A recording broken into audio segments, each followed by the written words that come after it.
you keep throwing things in that sound like little things that are big things, like rev ops, stuff like that. You threw a little thing in there called the voice of the customer. And so this is another one of these internal things. Nobody is telling us how to listen to the voice of the customer.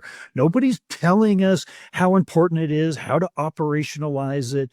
Tell me in your words, though, because this sounds like another one of those internal obstacles to growth is not understanding the voice of the customer, the highest voice of authority in our business. We're all going to say, like with RevOps, we're like, yeah, no, we're not fact based. We don't make decision based. Nobody's going to say that. Nobody's going to say, we're not customer obsessed. We're not customer first. We kind of wing it. In your mind, a customer obsessed, customer first organization and the need to listen and understand deeply that voice of the customer.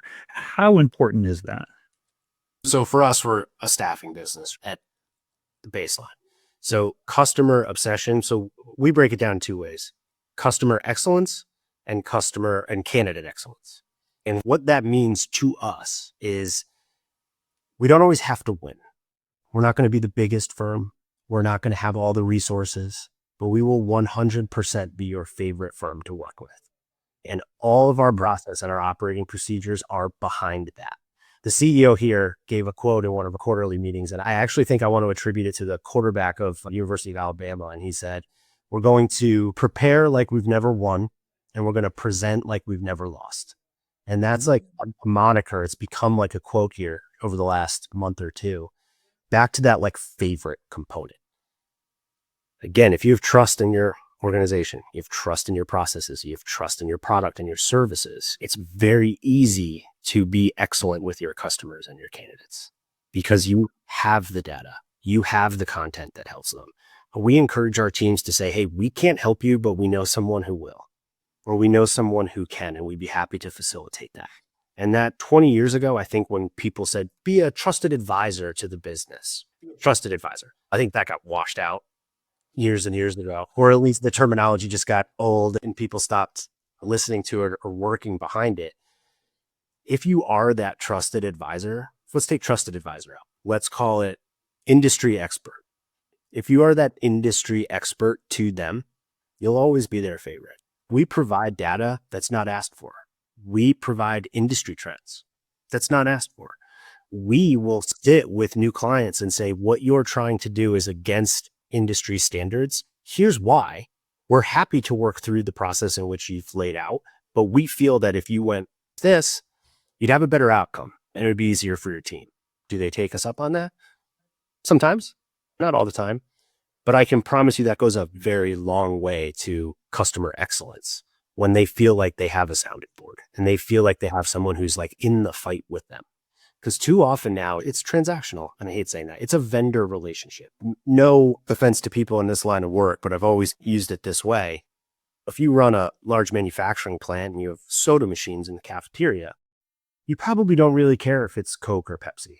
You just want to have the soda machines for the team because they want soda machines in there.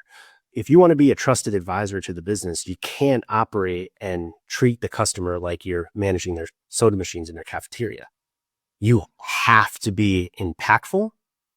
The words that you say matter. And one of the trainings that we do consistently here, we call it the triple Bs, which is better business conversations, is if I had to judge your interactions with customers based on how you've affected their business, what would I say? A lot of times it comes back, oh, we found out what they needed and we delivered on what they asked for. And it's like, that's great. And that's definitely an impact to the business, but that's what's expected of us. It's expected to effectuate on what we're being hired for. How have we helped their business operations? How have we helped them as a business person? What business conversations have we had? So we do a ton of training on better business conversations and what cues and triggers we can take from customers and come back and say, here's some things that you may find useful or you may find helpful. And that's where marketing for us just absolutely shines, voice of the customer. Because what's good for the goose is generally good for the gander. And we take so much information and follow these breadcrumbs and say, we're working with a private equity firm here, and they're seeing this, and this has been helpful. Then all of these private equity businesses that we're working with here should benefit from the same learnings that we've just had. And if you want to be someone's favorite, those are some of the operating procedures that you have to have. And they're not hard. It's laborious. It requires a lot of effort, but it's not hard to do. And again, I'll keep circling back to revenue operations. When you have a strong revenue operations team and all this stuff is aligned and easy to digest, and you have a team that truly focuses on excellence, call it high performance team. I like to say excellence because you can be high performing and not operate as an excellent person. But if you are a person of excellence, you're always putting customer first, candidate first, team first, and it makes a difference. RevOps sitting at the center of this, but yes. So I got to tell you, I'm going to try to do my 3-sentence takeaway from what you just said. When I asked about the importance of the voice of the customer, you said A1. And I had about 8 months ago or so, I think it was maybe a little bit longer than that, a 3-time B2B CMO. And he said, Steve, here's the way I think about it. He said, in today's market, the number one point of difference isn't my product. I got ChatGPT writing code. I mean, there's a lot of competition in the market, more competition than ever. He said, here's what McKinsey said. He goes, they did a big study and he said, the number one differentiator in the market that they concluded, B2C and B2B companies, highly profitable, was CX.